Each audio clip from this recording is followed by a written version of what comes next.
Tá indo. Já foi. Não, tá indo. Hein? Preparação para transmissão, configuração. Última pipoca. Oi. Vamos lá. Boa noite. O meu nome é Kevin. Eu queria apresentar o projeto do Cineclube que eu estou realizando, que consiste em a gente ter uma mostra de filme, e no caso foi 3, e depois debater os temas mais importantes que foram vistos no filme. Eu queria apresentar o convidado, que é o Clementino, que é cineasta, cineclubista também, educador audiovisual, pesquisador, doutorando em educação no GEASU/Unirio, fundador do CAN, o Cineclube Atlântico Negro. Apresentar o César, apresentar a Stephanie. E os filmes que a gente exibiu foram o Soul, que é uma animação, o filme do Pelé, que é uma produção estrangeira, que fala de um ídolo nosso nacional, e o Corra, né? O título original Get Out, que fez muito sucesso, chegou no Oscar, inclusive. E eu queria falar chamar o Clementino para falar um pouco sobre os 3 filmes. O que você achou, assim, o que você viu de interessante. Então, primeiro saudar a todas, todos e todes, agradecer a oportunidade de estar compartilhando aí com mais uma iniciativa do MTD, né, que já acompanho há alguns anos os trabalhos, as atividades, assim, acho um projeto muito importante. Posso chamar de nosso bairro de Sepetiba, apesar de eu só estar aí todo final de semana, mas já é todo final de semana desde 79, né? Então, assim, mesmo não vivendo diariamente aí, assim, por tempo de por tempo de visita a Sepetiba, assim, me considero um pouquinho morador do bairro, tenho muitos trabalhos meus vinculados ao bairro, e é muito bacana vocês estarem começando o Cineclube. O Cineclube, para mim, é fundamental, né? Eu já estou com o Cineclube há 14 anos, só com o Cineclube Atlântico Negro há 13, e mais recentemente com o Cine Giaçu, que é uma atividade que eu trabalho na Unirio há 4 anos, mas como atividade mesmo, indo inclusive fazer cineclube, educação em ocupações escolares e tudo, já há uns 5. E ter esses 3 filmes, é interessante vocês proporem uma sessão não, uma programação com 3 filmes que estão disponíveis em circuito, vamos dizer assim, comercial, na internet, para debater assim sobre a programação que nos afeta, em especial enquanto pessoas pretas e periféricas, e na situação mesmo como esses retratos são feitos de maneiras diferenciadas nas plataformas comerciais. A gente tem que pensar isso, né? São filmes que estão no Disney, no Netflix e tudo, mesmo que você consiga um link emprestado com os amigos, pagando pouco para ter o Disney Plus, etc. Mas são retratos que são feitos das nossas vidas, das nossas referências para um público X. Então, por isso eu começo logo com um filme virou uma gíria da internet, né? Prefiro ver o filme do Pelé. Então, finalmente chega mais um filme do Pelé, e dessa vez o filme do Pelé. E é um filme do Pelé feito por um diretor estrangeiro, produzido por um cara que é muito importante. O Kevin MacDonald ele foi realizador de um documentário maravilhoso sobre Bob Marley, que tem uma pegada assim, de buscar arquivos, de levantar a vida do Marley e de representar a importância dele. Já exibi há muitos anos no Cannes. Ele produz esse filme com outros 2 diretores estrangeiros, e é nitidamente um documentário do Pelé para gringo ver. É um documentário que pega um fio condutor histórico, se preocupa em fazer um recorte até a definição do mito rei do futebol, que é aquele que, para quem não tem muita ideia, o Pelé não era ainda um milionário até o momento da Copa de 70. Mas esse herói que surge das cinzas depois de tantas coisas, como é construído no documentário, e se transforma no Rei Pelé, quando todos achavam que ele já não era mais ninguém, ele, de repente, faz aquelas jogadas maravilhosas e ganha a Copa do Mundo, porque as outras Copas sempre teve um porém, né? Ele brilha na primeira, na segunda, todos falam que quem ganhou a Copa foi o Garrincha, tem aquela coisa toda, ele se confundiu, 66 foi aquela coisa. Então, tem uma construção da imagem de um herói que tem suas contradições, tanto que eles evitam sequer esbarrar nas contradições do ser humano, não é aquela coisa assim, não é um filme sobre o Edson Arantes, é um filme sobre o Dico, que vira o Pelé. Toda a trajetória dele é guiada pelo futebol já como um campo de segurança, para não falar do ser humano que todo herói tem por trás. E é importante frisar isso sobre os 3 filmes. E sobre o cinema em si, sobre a narrativa clássica no cinema em si. Quando a gente fala de narrativa clássica, não querendo usar nenhuma palavreado rebuscado, mas falar assim, papo reto. Todo herói tem defeitos, todo herói tem suas fragilidades. Eu estava essa semana comentando com minha esposa sobre a história de como tudo é apropriado, né? Então, que conta o mito do Aquiles, que foi batizado para ter o corpo fechado, mas quando puseram ele no rio, seguraram pelo pé, então o calcanhar dele ficou desguarnecido, foi justamente uma flechada no calcanhar que destruiu o herói, que era o grande guerreiro, indestrutível. Mas o calcanhar de Aquiles vira um símbolo da fragilidade desse herói.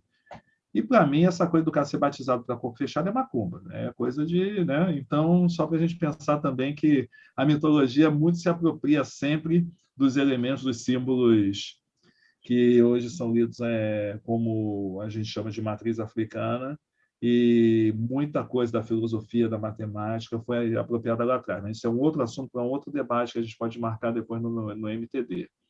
Voltando à construção do herói.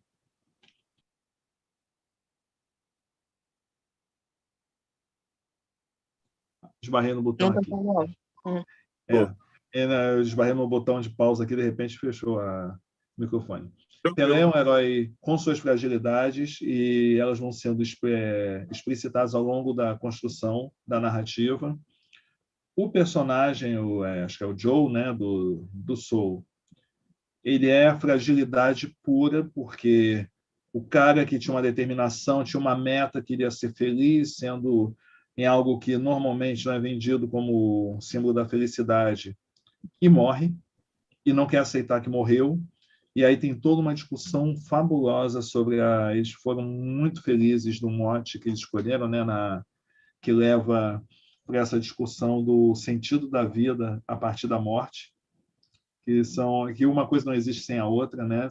Você se supõe vivo se você não se está morto, e ao mesmo tempo a entender o que é essa morte, né? O que é a materialização dessa morte. E tem a fragilidade do personagem do Corra, que aí entra numa discussão dos afetos, da masculinidade negra, da sexualidade, tem uma literatura que o pessoal pode buscar muito no escritor Francis Fanon, né, sobre o Peles Negras, Máscaras Brancas, que é uma bibliografia padrão. Desculpa, Clementino, mas eu citei ele no meu workshop, porque eu vi um documentário dele e é total com o que ele quer passar no filme. Então, com certeza, esse cara, o Jordan Peele, ele tem o conhecimento sobre esse filósofo. Pode continuar. Não, e tantos outros, né? O Fanon é, talvez, assim, hoje o mais reconhecido, porque ele veio trazendo uma série de construções, e ele pega muito essa perspectiva que ele teve do momento que ele se percebe como negro. Mas, ao mesmo tempo, assim, se fôssemos buscar, né, porque hoje em dia é muito fácil entrar num debate, como é que eu vou dizer? Usar o personagem do Corra como símbolo do palmiteiro, que palmiteiro se dá mal, que palmiteiro tem que morrer, etc, etc. E falar sobre relações, afetividades e tudo, o buraco é muito mais embaixo, né? Porque, assim como também no Brasil, jamais exaltando a mestiçagem, mas reconhecendo que, quando se discute ancestralidade, se a gente discute ancestralidade, ignorando que, entre vários motivos que tornaram o Brasil essencialmente um povo mestiço, porque temos que lembrar que a maioria, a gente subentende a maioria preta do Brasil como pretos e pardos. Os pardos vêm de um início da colonização como frutos de inúmeros estupros e tudo mais, mas ao longo da história de outros estupros, de outras violências, mas também de outros afetos. Muitas relações não foram adiante, interraciais, famílias, eu conheço muitos casos assim, porque uma realidade negra não passa pela questão da árvore genealógica. Se perguntar para qualquer um que está aqui presente nesse debate, quem já parou para fazer genealogia, é uma muda, não chega nem a ser uma árvore frondosa cheia de galhos, porque a gente não tem história para contar, porque a nossa história foi toda podada ao longo da história. E, por incrível que pareça, as árvores genealógicas das famílias brancas foram muito podadas também desses deslizes com pessoas negras, porventura com pessoas escravizadas, de sinhazinhas, senhorzinhos, etc., que tiveram relações e resolveram assumir relacionamentos e que foram banidos de suas famílias. Isso aí, eu conheço alguns casos, inclusive de famílias brancas, que eles encontram essas histórias, quando eles começam a pesquisar, ficam bizarros, porque se dizem assim, pô, mas não está fechando, cadê tal parente? Vem até aqui, tem um registro, e cadê? Aí depois vai descobrindo, pesquisando as alienações. Mas aí o que eu estou querendo chegar, aí quando eu falo isso, que é ancestralidade, tem que pensar também essa questão, né? Há quanto tempo o que seria o normal é cada um poder escolher com quem, meio o racismo não permite isso, porque cria uma relação de poder, causar tanta dor até hoje. Isso se reflete nessa trajetória desse personagem, que é um personagem hiperqualificado. Esse desejo que me marca muito é o personagem do cego, que quer ter os olhos dele, e como se o talento, que é algo que, se a gente fosse discutir a partir de outros intelectuais, como Beatriz Nascimento, que diz que, quando estuda os quilombos, ela diz que como a gente vem de várias origens e que a gente carrega vários traços e várias coisas e vamos nos unindo a partir dos nossos afetos, porque nem todos nós viemos das mesmas nações, das mesmas construções, que todo corpo negro é um quilombo. Então, quando você pensa assim que há algo muito mais além do que apenas um bom olho fisicamente, que aquele cego poderia roubar do personagem, para poder ser um grande fotógrafo, como ele percebia que esse jovem negro tinha um talento em comum, mas, ao mesmo tempo, é uma forma de diminuir, de achar que tudo é racializado, que é como se pudesse correr um dos que estavam já transformados, né? Lá a partir daquele processo, era corredor, todos eles tinham algum talento, que era um talento clichê, dentro da construção do estereótipo dos negros e das negras norte-americanos. Então, o filme brinca muito com essas coisas, brinca no sentido mesmo de jogar, dar uma pincelada discreta, fazer muitas camadas para quem pegar, pegou. Então, é que nem aquele clipe do Donald Glover, né, do This is America. Divino, né, This America. A gente passou também no mesmo dia. Exato, e foram muito felizes nessa solução, porque tem uma ligação direta com essa matemática do uso dos estereótipos, de fazer tá ali para quem quiser ver, e naturalizar a crítica a esses estereótipos, que aí é uma forma de você poder já observar quando eles são trabalhados por outros autores como algo não normal, não natural. Já transcende aquela coisa de porque a gente só se vê como bandido, porque a gente só se vê sexualizada. Sim, mas tem coisas além. E tem, inclusive, essa coisa que aí volta naquele personagem, volta nos textos do Frantz Fanon, que é a coisa do psicológico, do quanto a dor começa a afetar a mente, tem a ver com a coisa da colherinha, até do próprio fato dela ser uma psicóloga, né? E ele ter uma questão de uma dor, de não ter conseguido, não ter tido uma atitude com a mãe, e de começar, porque o filme eu já vi há um bom tempo, 2 vezes, mas já vi há um bom tempo, então aos poucos me vem voltando, porque eu não revi o filme agora. E o Soul está bem mais próximo, e o Pelé eu vi essa semana justamente para participar desse debate. Provavelmente eu não veria tão cedo.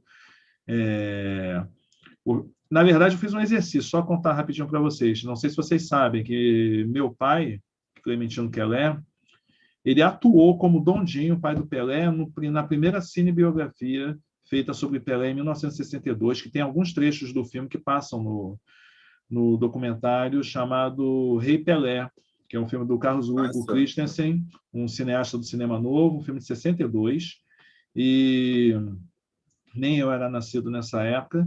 Ele ficou, tipo, ele nem lembra quanto tempo ele ficou gravando, se foi 1, 2 semanas. Ele achava que ele tinha feito uma participação pequena. 1/3 do filme é a história de Dondinho e do insucesso dele no futebol, e o próprio Pelé. Ele atua com a mãe do Pelé, com a família toda do Pelé, é bem interessante. E aí eles resgatam algumas cenas desse filme, tem cenas de jogos da Copa que nós nunca tivemos acesso, porque aí entramos numa outra dimensão do poder, que é o acesso aos acervos e o acesso do capital. Netflix, com um diretor gringo, chega em alguns espaços onde nós nunca tivemos acesso nem a ver essas cenas. Vamos comprar o material para o filme do Pelé. Quanto é? Tá, vai lá. Aí chega aqui.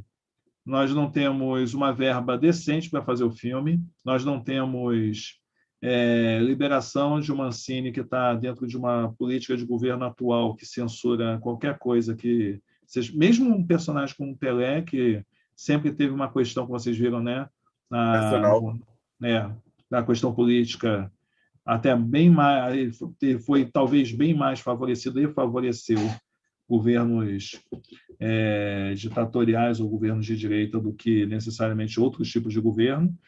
Sempre foi um sucesso, e ele fala, e eu acho muito certo que ele fala, né, que seja quem estivesse no poder, todos recorriam ao Pelé na hora da crise. Todo mundo quer o grande representante da nação como sendo o apagador de incêndio, né, para poder fazer uma aparição, para popularizar, né? Eu até brinco assim que o Palmeiras puxa o saco do presidente, mas como o Pelé deu a camisa 10 para o presidente, então o Santos perdeu a Libertadores, porque não era para nenhum dos dois ganhar, era para os dois perderem a partida, porque o cara é pé frio. E espero que o pé frio volte a favor dele. Mas estamos aqui para falar de cinema, não vamos falar de política. E essa construção do herói, só para concluir, todo herói é frágil, a construção das narrativas, todo herói é frágil. E, ao mesmo tempo, como eu falei, tem um diretor estrangeiro falando sobre o Pelé, não negro.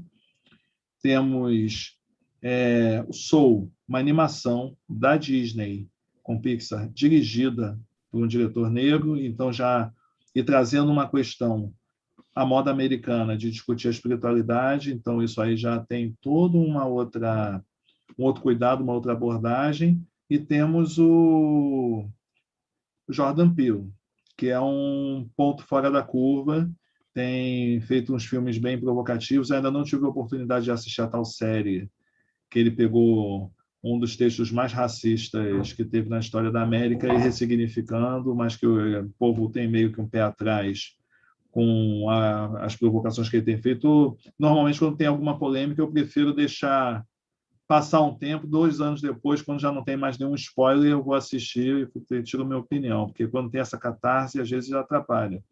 Então, só para fazer essas colocações assim, para dar um gatilho aí, eu sei que vocês amaram todos os filmes, eu sei que vocês são só elogios. Há controvérsias, né?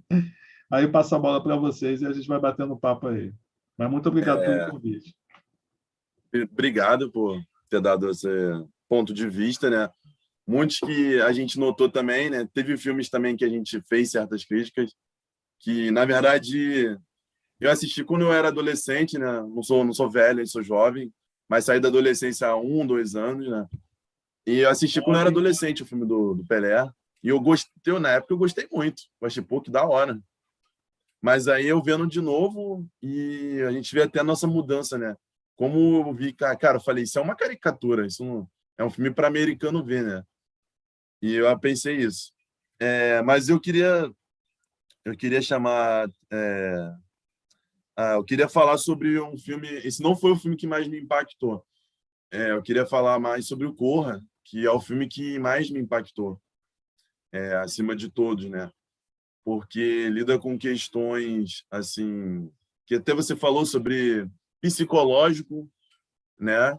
Sobre a questão do negro, que ele se espelha muito no lado filosófico do Fanon para citar aquilo. E às vezes você se vê um pouco, né, quando você fala desse lado psicológico. Por isso que eu acho que esse filme foi o mais importante para mim, porque o figura do negro, por ter sido denegrida pelos racistas, né? Então, como você falou do lado psicológico, aquilo para algumas principalmente afeta bastante. Você já se olha no espelho assim, pô, será que eu sou mais bonito que aquele moleque lá branco? Porra, pega geral na escola, tá ligado? Acho que você já deve ter passado por isso.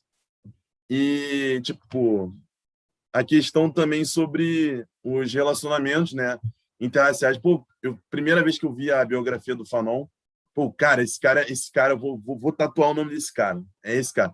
Aí eu descobri que ele casou com uma mulher branca. Eu falei, mano, como assim, cara? Inclusive o Jordan Peele também, o diretor, ele casou com a mulher dele é branca. Só que aí depois eu vi, né, essas outras questões que você falou, que é bem mais profundo. Você falou do relacionamento interracial, que para a nossa sociedade brasileira é uma parada que, dependendo da região, não faz sentido nenhum você ser contra, porque, como você falou, há brancos que também não sabem a sua raiz, sabe? A sua raiz, porque é uma sociedade completamente mestiça, diferente da americana, que eles sabem exatamente... Tem branco aqui que não sabe dar certo se veio de Portugal, de Espanha, os antepassados, né?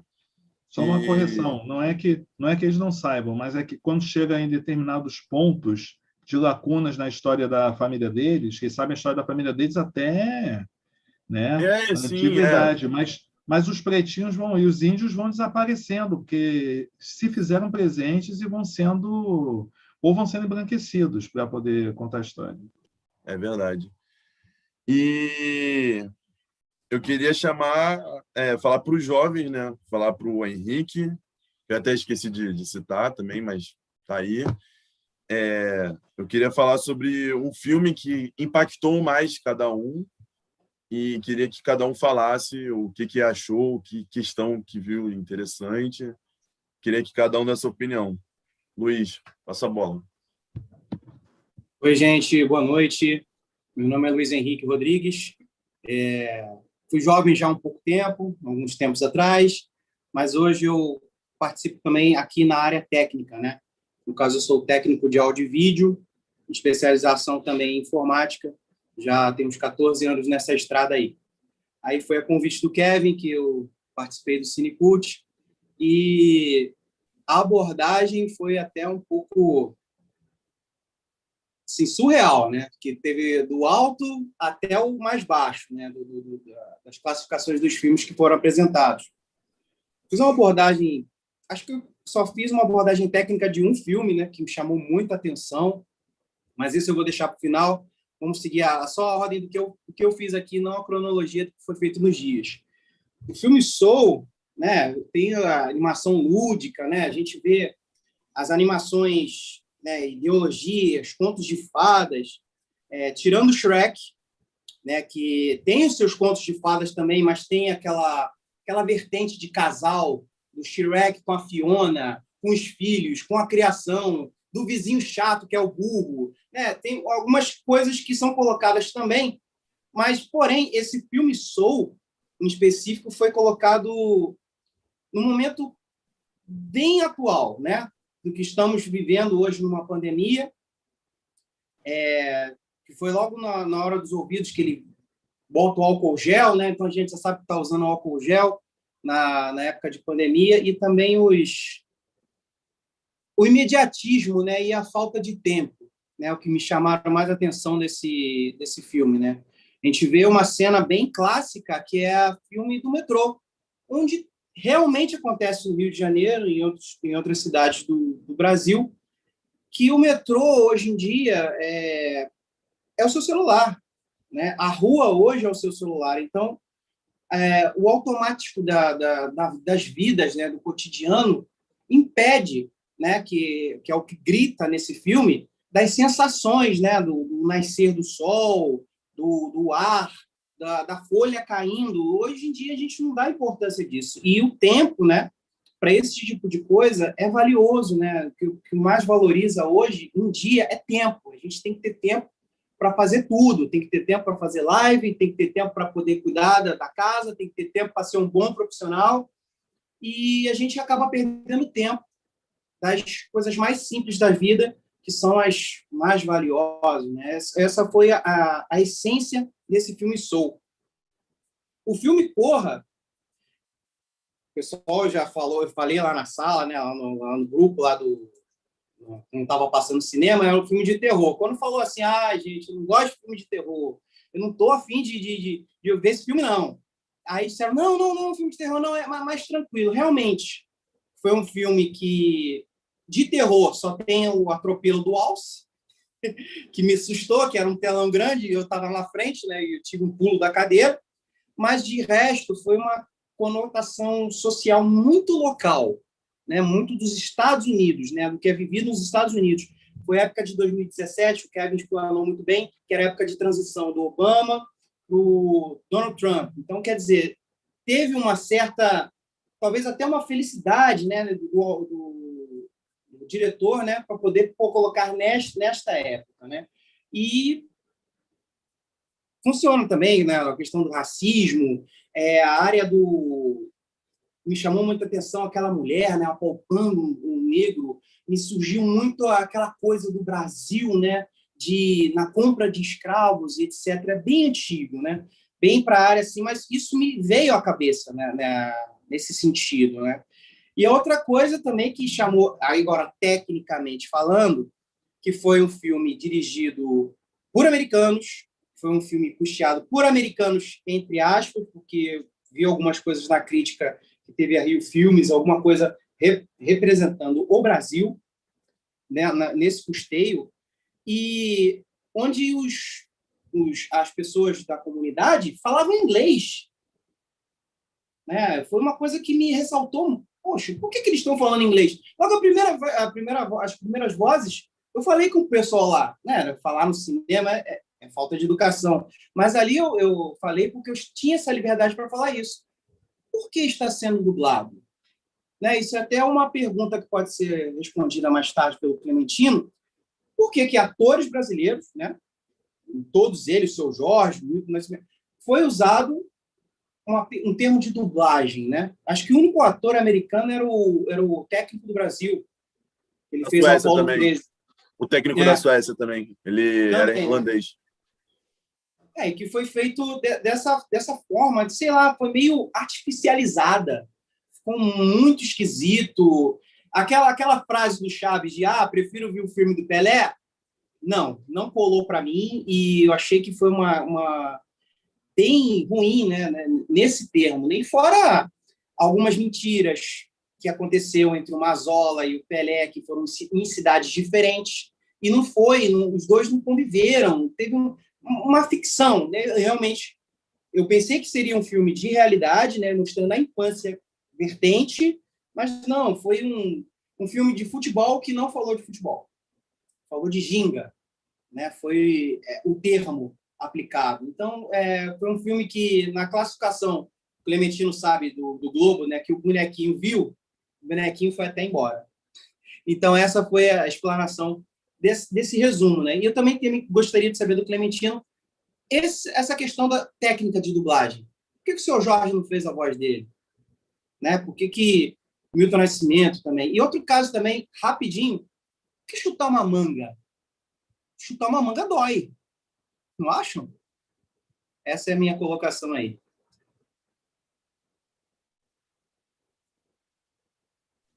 Já para comentar agora ou o pessoal fala primeiro e eu falo depois? Eu vou primeiro dar uma adendo aqui no... Como foi a dúvida dele, assim, que é um debate, então a gente pode responder e tal. Mas eu queria dar um adendo no que o Luiz falou sobre a questão do governo no filme Corra, que está totalmente ligado. Assim, ele botou minuciosamente, assim, bem bem, assim, bem ali, assim, mas para quem entende, tanto é que ele falou que é um filme dos Estados Unidos, na cena da festa, a maioria das pessoas que estavam comprando os escravos, né, eles estavam de vermelho. A maioria, a cor predominante era vermelho. Aí eu te pergunto, qual que é a cor dos republicanos nos Estados Unidos? Ele quis Vermelho. representar ali, e a cor que o personagem estava usando principal, o Daniel Kaluuya, né, o menino lá era azul, que é os democratas. Então ali era um duelo. Naquela festa era um duelo entre os democratas e republicanos.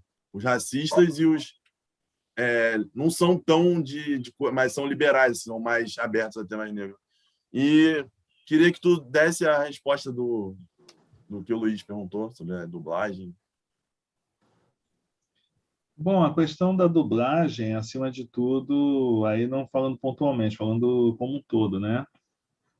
Temos eu até escrevi sobre isso recentemente, eu publiquei um texto no meu blog semana passada chamado Errado, falando sobre que é a partir de uma grande intelectual brasileira, Lélia Gonzalez, que ela fala sobre o português, né? Que ela propõe que a língua nacional é o português, por causa da influência que a fala dos africanos traz aí, inclusive também das nações indígenas pindorâmicas, vem na língua brasileira, na língua portuguesa, né? A forma como o brasileiro fala a língua portuguesa é uma assimilação de como os povos escravizados e assassinados foram transformando a língua. Tanto que hoje em dia estamos devolvendo isso e existem, assim como também os africanos foram colonizados pelos portugueses, acabam, por sua vez, modificando a língua. Então, a questão da dublagem é algo sério, porque eu sou de uma geração, por exemplo, que assistia filme estrangeiro ou até trechos estrangeiros totalmente legendado no cinema. A opção, as pessoas tinham preconceito de ver o filme dublado, porque a dublagem era coisa de televisão, as pessoas pagavam no cinema e queriam ver o filme, ouvir a voz do personagem original. Eu fiquei muito tempo sem ver o T-Rex porque eu queria ouvir a voz do Ed Murphy no burro, entendeu? E nada contra os dubladores, apenas uma questão de poder ouvir o personagem. E aí, pensando a dublagem, é um capital político, porque existe um mercado de dublagem consolidado no país, ao contrário de tantos países. O próprio Estados Unidos impõe uma dublagem aos filmes, porque o norte-americano não gosta de ler legenda. Nunca gostou de ler legenda. Na verdade, eles não gostam sequer de ver filme estrangeiro. E sequer gostam de ver filme estrangeiro. Muitos filmes feitos em África que tinham seus idiomas locais foram filmados com tudo sendo falado em inglês, mesmo que forçassem um sotaque, criassem um sotaque, mas isso foi forçado justamente para marcar um território de quem é que manda na questão comercial, né, da circulação daquele filme. E aqui no Brasil, através, inclusive, de leis, há uma defesa do mercado de dublagem, e quando a Netflix entra com as leis, né, que há um negócio também de reserva do mercado, é interessante para todo mundo, né, para os filmes virem prioritariamente dublados, e aí entra uma briga do mercado de dublagem com as estrelas que não são atores, o Seu Jorge, por exemplo, se consolidou um ator, mas ele essencialmente ele é um cantor. Ele surge, é conhecido pelo grande público como cantor, apesar de ele também, no passado dele, ter atuado, tem toda uma biografia vinculada a isso. Mas não é um cara que, em teoria, se preparou, é porque ele, enquanto nessa carreira musical e ator, fez uma carreira no estrangeiro fabulosa, então é interessante para o mercado, mesmo que ele não apareça na dublagem, constar a voz. E o oposto também. É tudo um jogo de mercado. Se o filme é feito para fora, não interessa muito se tem personagens ali que vão poder falar em duas línguas, eles vão fazer uma opção. Mas o mercado que manda é para onde o filme está sendo feito. E eu vou sair até da dublagem para fazer uma provocação. Vocês já perceberam que quase todo filme da Disney, quando vem principalmente as animações, tem algum take mostrando o Cristo Redentor, mostrando algum ponto turístico do Brasil ou do Rio de Janeiro. que não está presente quando vai falar de mundos, de locais do mundo, aparece um take que só entra na versão brasileira. Tem o filme pode ser até legendado, mas a versão feita para o Brasil, se tem algo escrito no cenário, o que estava escrito em inglês na versão gringa vai estar escrito em português na versão que vem para o Brasil, porque já se interessam em criar nichos, ainda mais com a coisa da computação gráfica, fica mais fácil fazer essas trocas. Se fosse na época da Disney desenhada no acetato e pintada, não ia dar para ficar pintando vários acetatos só porque vai mandar para o Brasil. Mas o que eu quero dizer, talvez não vá responder essencialmente a sua pergunta, mas a questão da língua falada no filme é um jogo de poder, é um jogo comercial. Essencialmente, a questão da dublagem é um jogo de poder, é um jogo comercial. Quais são os interesses do mercado local, quais são os interesses do mercado onde está sendo vendido o filme. Porque você vai dizer, mas de repente vai chegar num país que se fala português, mas que o público de lá já está mais colonizado pela língua inglesa do que outra coisa. O povo vai preferir, eles vão achar que o filme é bom sendo ouvido na língua original. Em Portugal, isso não vai acontecer. Em Portugal, eles traduzem tudo. Até os termos que aqui a gente... Streaming. Você não vai ver o português falando que vai assistir a Netflix porque é streaming. Transmissão em direto, ou não sei das coisas. Vão usar algum termo deles lá para defender a língua local. A linguagem em si é um aspecto de poder. E quando fala que é um aspecto de poder, quando você vê nações que não falam inglês, mas que têm uma língua que não se fala em outro lugar do mundo, eles usam isso como uma arma. É uma forma onde eles vão controlar, vão conseguir se comunicar, articular, que todos os outros ficam de fora dessa luta. E eu acho que isso isso acaba influenciando um pouco.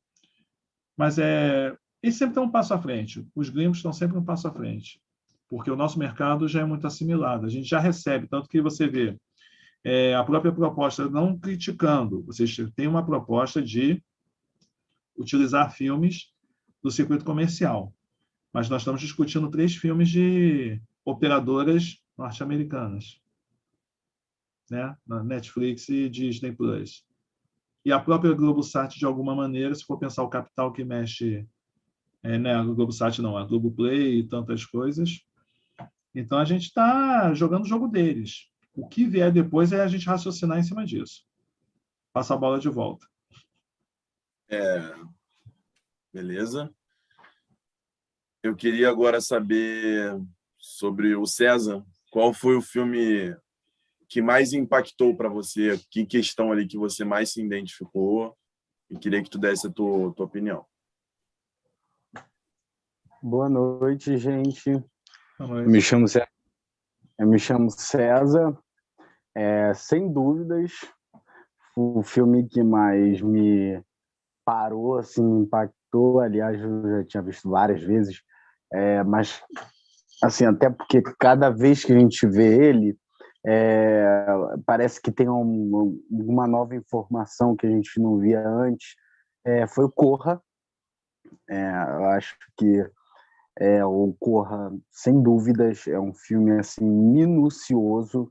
Ele te faz você parar, assim, refletir.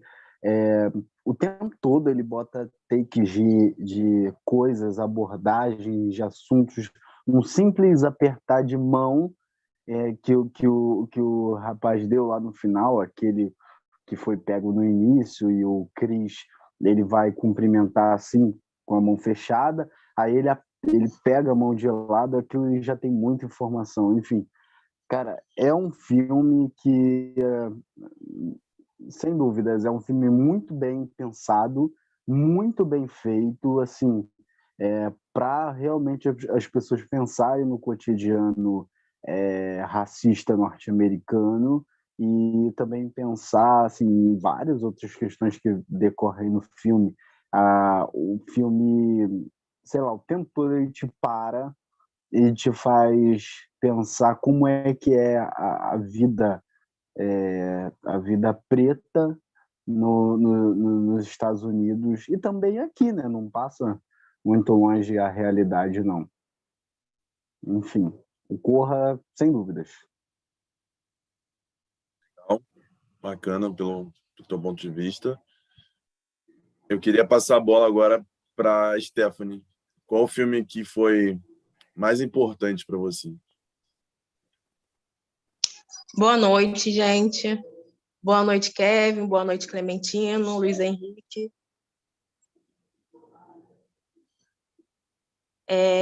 Então,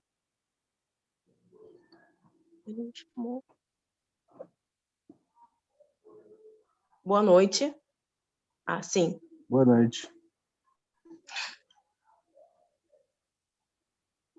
Então,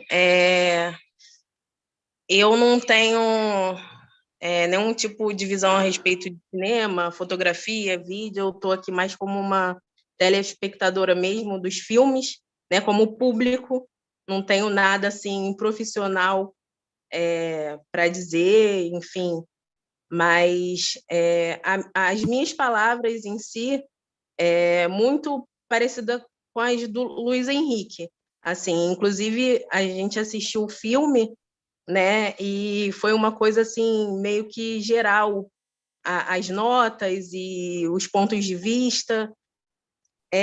Eu, por exemplo, sou muito emotiva e o filme que mais marcou para mim foi o Soul, né? Que é uma coisa assim muito sensível, essa questão da gente, do dia a dia, de não dar valor, tá sempre correndo, não dar valor às pequenas coisas, enfim. Estou um pouco nervosa, porque, na verdade, enfim, isso é muito novo para mim, essa questão de comentar e de, enfim. Mas foi esse o filme que mais me causou pensar, né? Pensar, refletir. A gente tem uma reflexão muito boa do dia a dia, do nosso cotidiano, né? Da gente estar sempre ocupado, da gente estar sempre correndo atrás de objetivos, né? Entre aspas, que o que seria o feliz, a felicidade, né? E enfim, na verdade, o que é a felicidade real, né? O que a gente quer de verdade. Às vezes, o que a gente quer, o que a gente sonha, nem é aquilo que, de fato, a gente está fazendo, né? Acho que é mais ou menos por aí. Então, assim, o filme que mais me causou impacto e reflexão foi o Soul, com certeza. Bacana, bacana. Agora eu queria chamar o Clementino de novo aqui para a gente fazer um debate assim, sobre um debate sobre o que eles falaram, assim. E eu queria também começar dizendo um adendo meu sobre a questão da língua, né, da tradução. Assim, eu acho que, na minha opinião, a questão da língua está em inglês. Você vê muitos filmes nacionais ou até de outros países que eles fazem essa mescla inglês/língua local para botar no filme. Igual você vê o filme, não sei se você conhece, O Beijo da Mulher-Aranha, que lá fora, tipo, não foi com esse, foi com o título de The Kiss of the Spider-Woman, do Hector Babenco, né, inclusive, que chegou no Oscar competindo de melhor filme, sem ser estrangeiro, por causa justamente dessa questão que o filme foi em inglês, né? E, assim, o que eu penso é que há muitas nações desenvolvidas, Itália, Holanda, Bélgica, Alemanha, que eles têm muito conhecimento do inglês, eles usam muito o inglês, que eu acho que assim, você ter uma língua nacional forte é uma coisa muito importante. Assim, pô, você pensa, pô, meu sonho é que a língua mundial fosse português, para a gente não ter que abrir um dicionário assim de estrangeiro, só o nosso, para a gente aprender a nossa língua. Porém, baseado na história de colonização, eles dominaram. Eles dominaram. Você vê os países que mais têm grana, o capital está acumulado, né? E de IDH, né? Você vê Austrália, Canadá, Estados Unidos, Inglaterra, a própria Inglaterra. e muitas outras nações da África, até subdesenvolvidas também. Então, é a língua mundial. Então, assim, eu não vejo muito como uma... Porque tem muita, já ouvi muita galera isso falando, por que eu tenho que aprender inglês? Isso aí é dominação, não sei o que. Brasil se escreve com S. Tá ligado? Então, eu penso que não é uma coisa que... tipo assim, se fosse português a língua mundial, se aqui fosse concentrado capital, se aqui fosse um país ultra desenvolvido, junto com outras repúblicas portuguesas, eu te garanto que os americanos estariam produzindo filme em português para a gente ver. Porque é a língua mundial, entendeu? Então é isso, eu não acho que é uma questão tão... Não, a gente está se deixando abrir, não vamos falar inglês não, entendeu? Eu acho que você perde muita oportunidade, porque eu sei falar inglês, né? Semi-fluente, porque eu não tenho vivência lá fora, então ouvindo às vezes torna difícil, mas eu sei me comunicar legal. E, tipo assim, é muito importante para você até conseguir uma colocação no mercado de trabalho. O inglês hoje em dia é muito pedido. Então, assim, eu acho que a questão da língua ser em outro, eu acho que porque foi um investimento exterior, foi um diretor exterior. Eu acho que eles deveriam fazer filme assim, porque dá para você fazer o Parasita, é a prova de um filme que dá para você fazer em língua nacional e você ganhar o Oscar deles se você tiver um bom roteiro. Mas eu não acho que é uma parada assim tão... Você está se abrindo tanto o seu país assim. Não, a gente está sendo dominado porque a gente está falando... Chegar o gringo na rua, where can I find a bakery? E eu responder em inglês, eu já estou sendo dominado. Entendeu? Então, é o que eu penso, assim. Eu queria saber da tua opinião e sobre o que cada um sentiu sobre cada filme, assim, sobre isso tudo. Por favor. Então, Kevin, sobre a questão da língua que você colocou agora, né? Vou de trás para frente. É interessante pensar também que o Parasita é coreano, mas tem é um momento que o cinema norte-americano está passando por uma crise, tanto que você vê que, claro que não confundiu botando no mesmo pacote Coreia com China, por exemplo, mas, pô, Homem de Ferro já estava sendo feito com dinheiro da China. O Hollywood já estava começando a ceder para o capital estrangeiro, inclusive de inimigos históricos norte-americanos, porque chega uma hora que o que está interessando para eles já não é chegar num público gigantesco como o público chinês com um filme norte-americano falado em inglês, mas abrir qualquer possibilidade para que o filme, né, já que vai ter o mandarim, que tivesse uma outra pegada. Então, tem toda uma regra de... Tem a língua, mas continua tendo a questão comercial, continua tendo a questão da grana. O poderio econômico, o mundo, de alguma maneira, está mudando. Já tivemos no país assim uma situação que o nosso líder podia chegar com toda a moral na ONU e falar em português com o pessoal traduzindo, e está todo mundo batendo palma porque ele tinha moral, mesmo não ter mal falando a própria língua dele, mas ele tinha moral. O outro também mal fala a língua dele, mas não tem moral nenhuma. Hoje em dia nem vai mais aos eventos. Então, a questão da língua é uma questão assim, o que está em jogo? Naquele momento estava em jogo que o Brasil tinha até condição de chegar e falar em português na ONU, falar em português em qualquer lugar. E por aí, sabe, Obama chegar e that's the guy, entendeu? E é isso. Então, todo mundo fala, uma roda de um em português, outro em inglês, outro em francês, todo mundo falando por símbolo, porque um não está entendendo direito a língua do outro, todos ali entendem inglês, mas só o Nine Finger não entendia, mas rola. Então, a coisa da questão da linguagem vai muito por aí. Agora, a coisa mais importante foi falada aqui, e aí, lembrando, não é uma crítica, é uma potencialização. Stephanie, nunca diga que você não tem conhecimento, você é a coisa mais importante da cadeia do audiovisual, porque se você, enquanto se afirma como público, não vê o filme, não adianta todo o investimento que eles fizeram. O filme tem que tocar você, tem que tocar o Luiz, tem que tocar a mim, tem que tocar o Kevin, tem que tocar o César, todos. Então, o público tem um poder.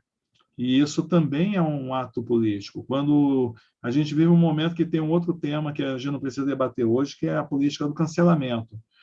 Tentam imputar o movimento negro como se nós aqui foi os movimentos sociais, LGBTQ, não sei das coisas, que nós que somos os responsáveis por criar uma política do cancelamento. quem sempre foi cancelado que vai criar uma política do cancelamento. Nós só, na verdade, nos apropriamos de uma dinâmica que sempre existiu, porque o dinheiro nunca circulou para a gente. Os filmes eram feitos pelos outros e nós tínhamos que consumir. As artes eram até se apropriavam do que a gente criava, faziam e nos vendiam caro. Não pagavam, nunca pagaram royalties para o nosso povo. Nunca pagaram. A cultura, todas as culturas indígenas, as sabedorias sobre ervas, tudo mais, estão sendo patenteadas no Japão, patenteadas em todo que é lugar, e nós temos que comprar, sabe? A babosa vira aloe vera e a gente tem que pagar pela aloe vera, entendeu? E a gente vê até os masterchefs da vida aí também patenteando o conhecimento quilombola. Então, isso também está dentro desse universo e o público é quem manda, porque nós estamos na outra ponta, às vezes nós até criamos, mas estamos na outra ponta. E o cineclubismo, né, caso vocês ainda não tenham atentado, o slogan do movimento cineclubista é a gente luta pelos direitos do público porque nós somos o público. Pode, eventualmente, algum cineclubista até fazer filme, mas nós somos o público, nós nos afirmamos como público e sabemos o poder que o público tem. O cineclubismo surge em 1913, no Sindicato Anarquista Francês, com propostas educacionais, de chegar e levar tudo que era vamos dizer assim, o lixo da principal distribuidora francesa para dentro dos sindicatos para educar sobre saúde, coisa que é urgente, a gente não tem educação sobre saúde na nossa sociedade atual, para educação social, educação, formação política e tudo. Começou a incomodar. E não deu sequência, porque em 1914 começa a Primeira Guerra Mundial e toda a indústria do cinema é voltada para a propaganda militar. E aí dá uma interrompida e só volta tempos mais tarde. Mas o Cineclube já se funda como uma proposta de empoderamento do povo. Desde sempre, de usar aquela ferramenta nova, ainda novinha, não tinha nem 40 anos de filme sendo feito, ainda mudo, mas para pensar formação de cidadania. Então, o que vocês estão fazendo aqui é fundamental, e a gente está promovendo esse debate, é fundamental. Nós somos o público e tudo que você fala importa. Pode você julgar assim, não, mas eu estou no debate, os caras estão falando de Fanon, estão falando de... Gente, Fanon não tinha iPhone, Fanon não acessava a internet, não mexeu em touchscreen.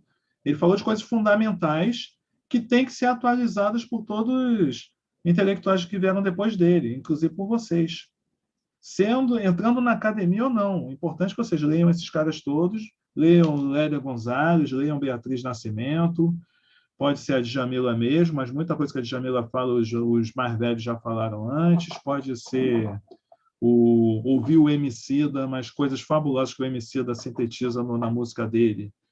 Ele absorveu de toda uma construção que veio do passado, é como a gente constrói a nossa árvore genealógica, como a gente falou lá atrás. E aí, voltando, né, nessa questão, tanto do soul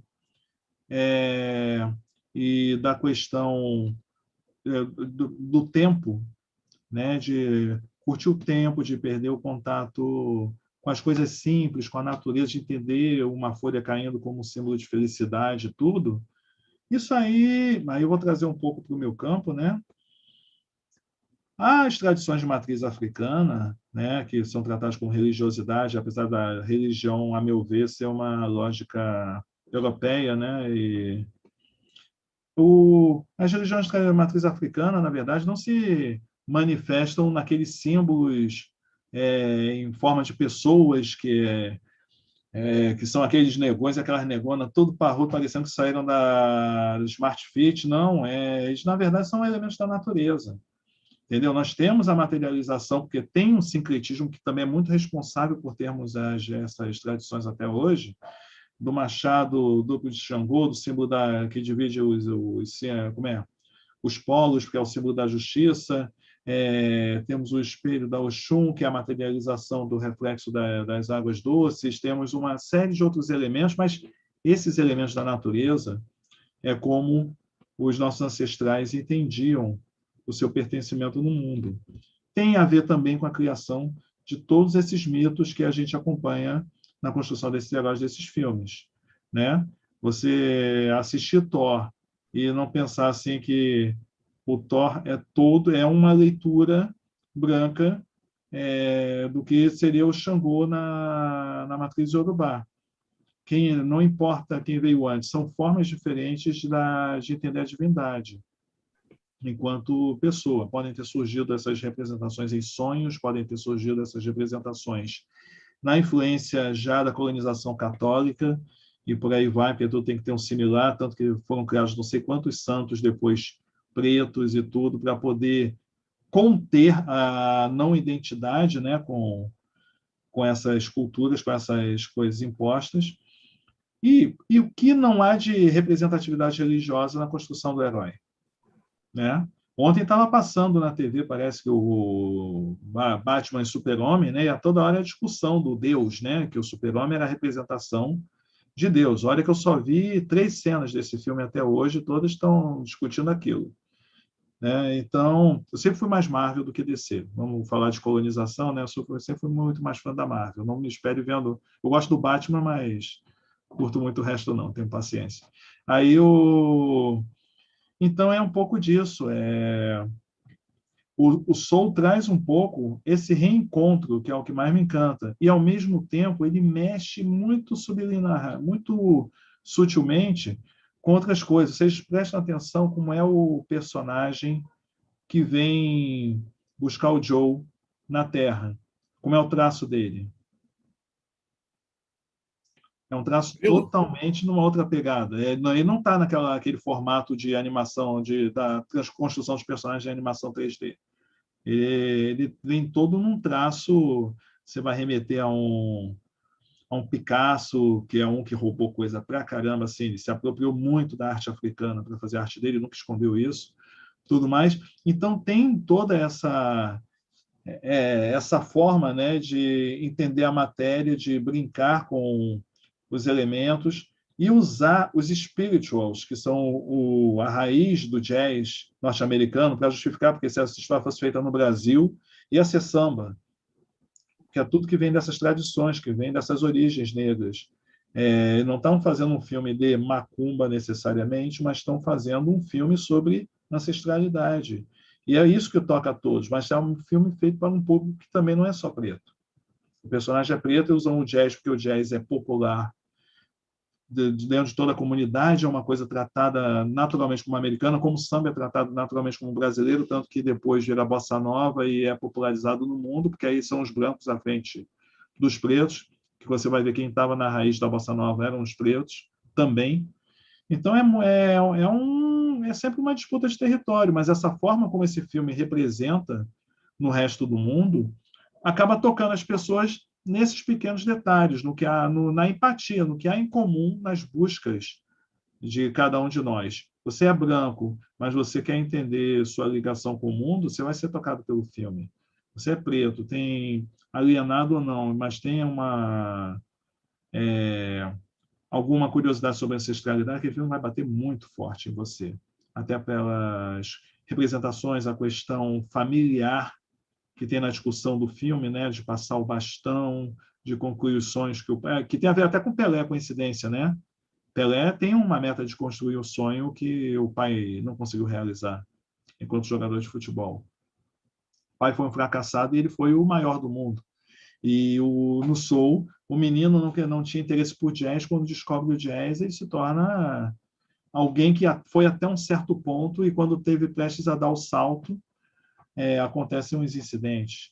Então, é um filme que toca em vários setores, mas era um filme técnico também. Tem toda aquela construção, se vocês assistirem qualquer aula de roteiro sobre regra dos 3 atos, jornada do herói, tudo aquilo que vocês encontram em qualquer aula do YouTube, está presente ali no Soul, está presente no Pelé e está presente no Corra.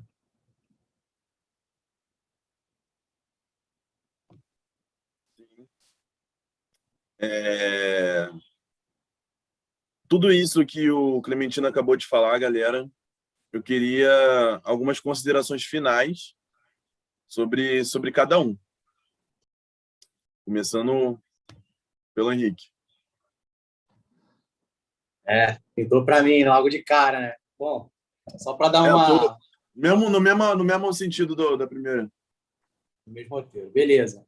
Clementina, uma fala muito boa, né, que foi até pescada aqui por mim, é que a gente, na C&A, a gente não encontra uma camisa de Xangô, né, mas encontra a camisa do Thor, né, para vender, que é um deus grego, né, para americanos e para outros populares e não religiosos da religião africana que praticam, né? Então é bem, bom, bem pouquinho disso aí.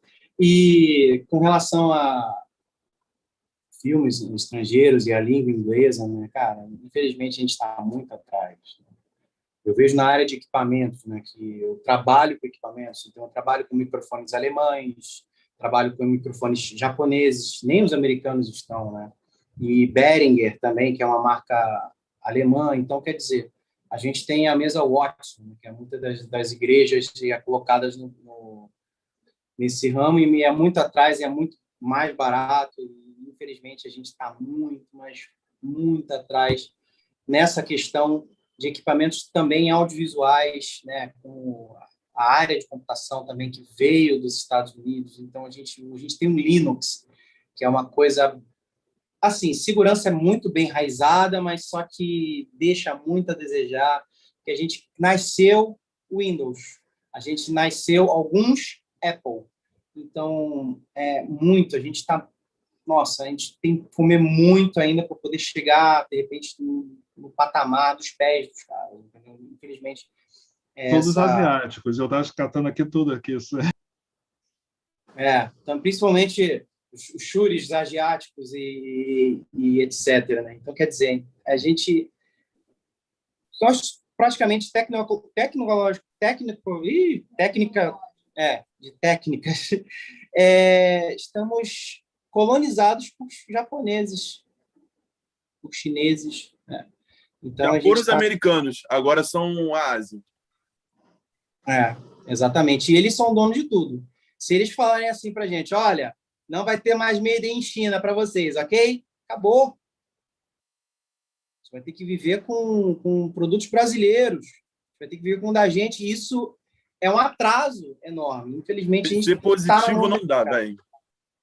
A gente está na mão desses caras, entendeu? E tudo que você vê ao meu redor, cara, telefone, computador, TV, tudo, cara, tudo made in China, made in Japão, uma coisa assim. Então, tá muito atrás disso aí. E nas considerações finais, cara, eu gostaria de repente, estar agradecendo, de repente não, vou agradecer todo o apoio que vocês fizeram aí, né? Pô, o Kevin abordou muito bem, o Kevin foi incisivo nos temas e merece todos os créditos, né? E toda a estrutura que foi colocada, né?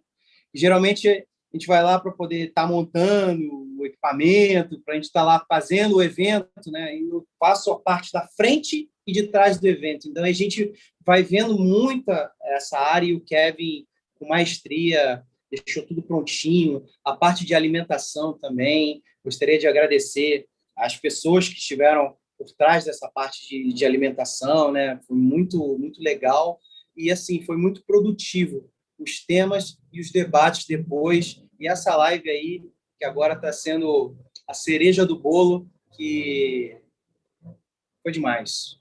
Sem palavras, só obrigado aí, todo apoio, obrigado ao ITD, obrigado a todos vocês aí. Beleza.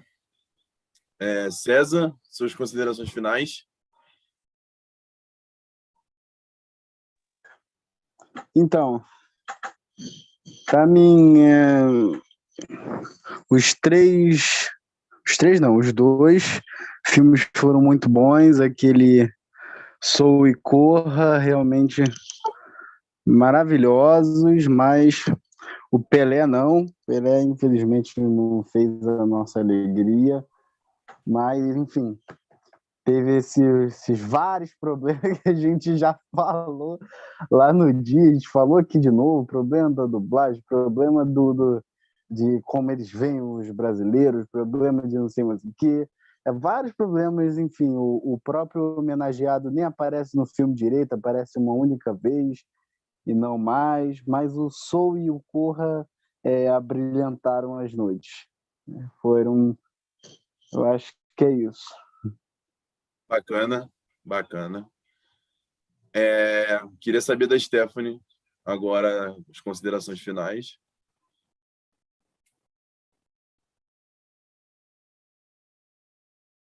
Não está saindo áudio. Perdão. Então, os 3 filmes foram...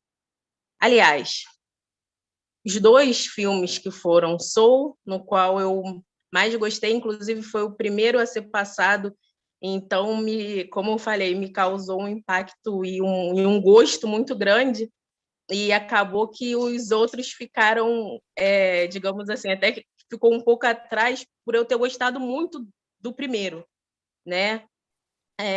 O do Pelé, como a grande maioria falou, ficou algo a desejar, assim, né? Então, para mim, como público, não foi tão interessante. Corra também foi muito bacana, mas, enfim, Soul foi o que me impactou mais e mais reflexivo mesmo, entendeu? Como vida de dia a dia, foi uma coisa que muito me fez refletir. Beleza. E agora eu queria saber do nosso convidado, né, do Clementino, as considerações finais dele. É muito importante, por favor, tá aí ouvindo.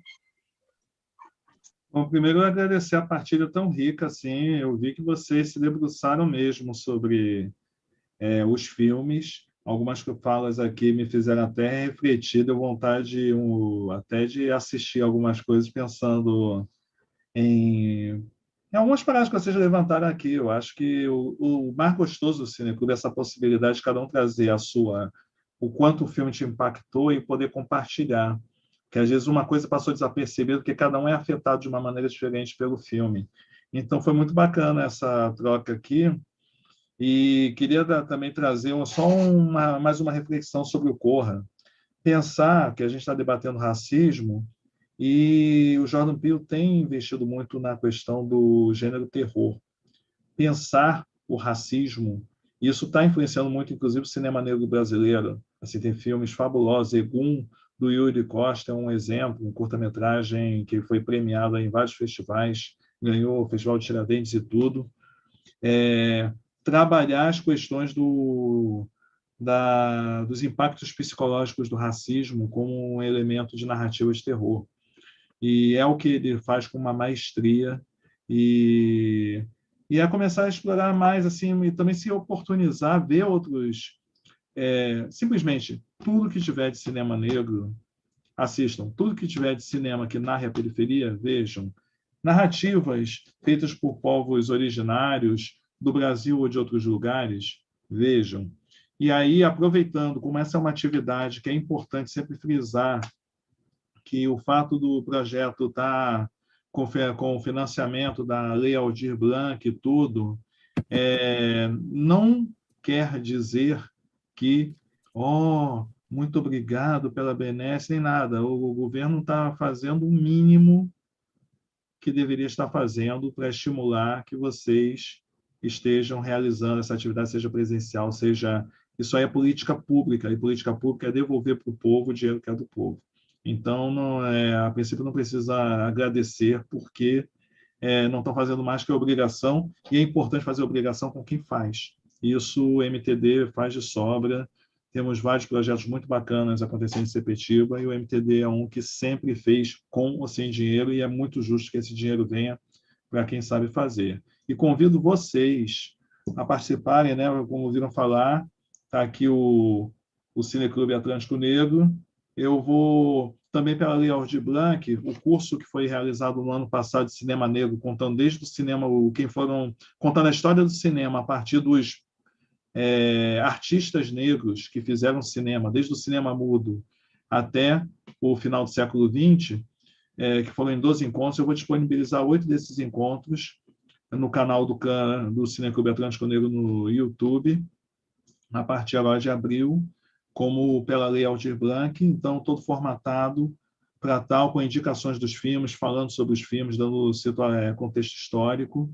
São aulas pré-gravadas.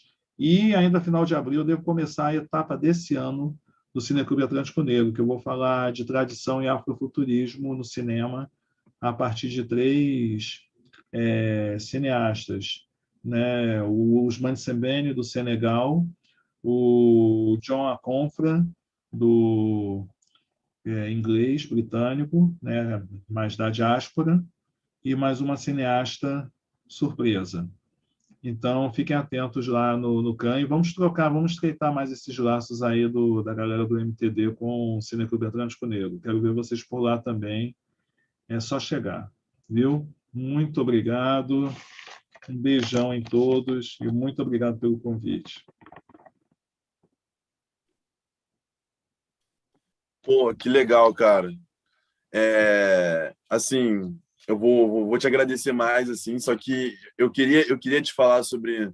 Eu estava vendo um filme esses dias, esse foi no final do ano passado, que ele está disponível para streaming, não sei se você já viu, O Que Ficou para Trás.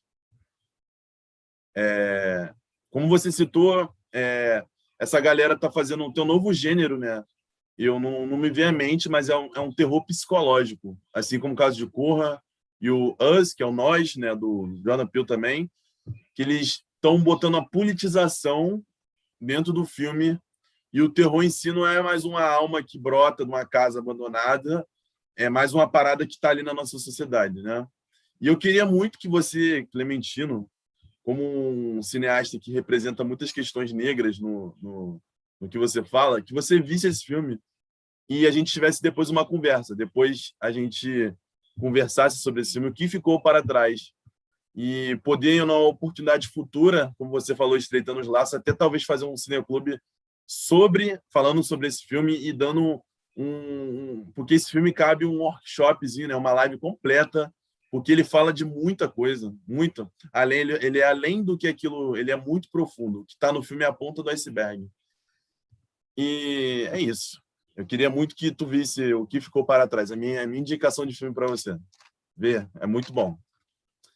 Agora eu queria agradecer a todos, ao Luiz Henrique pelo suporte técnico na live, está com a gente aí, o César pelo apoio na produção, né? A Stephanie pela presença, pelas perguntas, a parceria com o MTD, a galera que está em casa assistindo a gente, e o nosso convidado, o Clementino, que está aí, botando várias questões top sobre... Um beijo para a mami superpoderosa, Elizabeth Manja, né? Wonder Woman, Black Wonder Woman. Ô, Kevin, só um instantinho aqui, eu gostaria também que eu estou nessa parte técnica, eu estou nessa sala também, tem que fazer alguns procedimentos aqui. A galera do chat aqui do YouTube, poxa aí, Sérgio Dias, José Carlos Júnior, Bianca Marins, Elizabeth Manja, a Elizabeth, ó, só assistindo a gente aqui. E também temos o Darius Adventures, né? Muito legal, né? E a Gil Nunes também, que também está com a gente aqui, né? Falando, estou muito bem aqui algumas colocações, né? Vocês podem ver no chat, tem algo relativo também Besouro. Dá uma olhada aí do chat depois, que vale a pena conferir alguns comentários aqui. Bom, acho que foi todo mundo isso aí, ó. O Darius Adventures, live braba, realmente foi muito boa. Parabéns aí a galera que participou no chat. E agora a gente vai fazer a foto, né? E agora eu estou na reunião também, eu estou em 2 câmeras aqui, eu estou aqui também, e eu estou fazendo também pelo celular. Então, vou desabilitar aqui a câmera do MTD para a gente poder fazer um plano geral e fazer uma boa foto para a gente aí. Pode ser? Todo mundo aí. Queria agradecer o José por estar aí também com a gente. Deixa eu ver, só tirar aqui o chat aqui. Isso, agora tá bem, ó. Agora a gente vai fazer uma boa foto aqui, viu? Joinha, sorriso.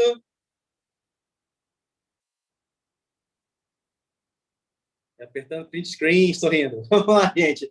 Valeu, obrigado aí. Kevin, pode continuar.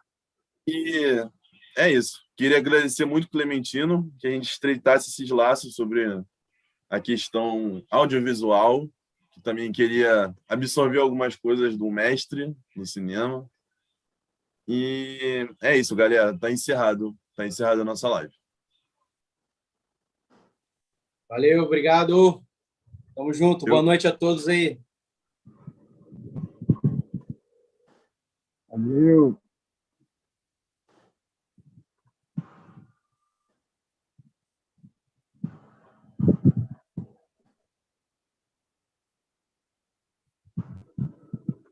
É o que? É para sair aqui? Pode sair. Foi.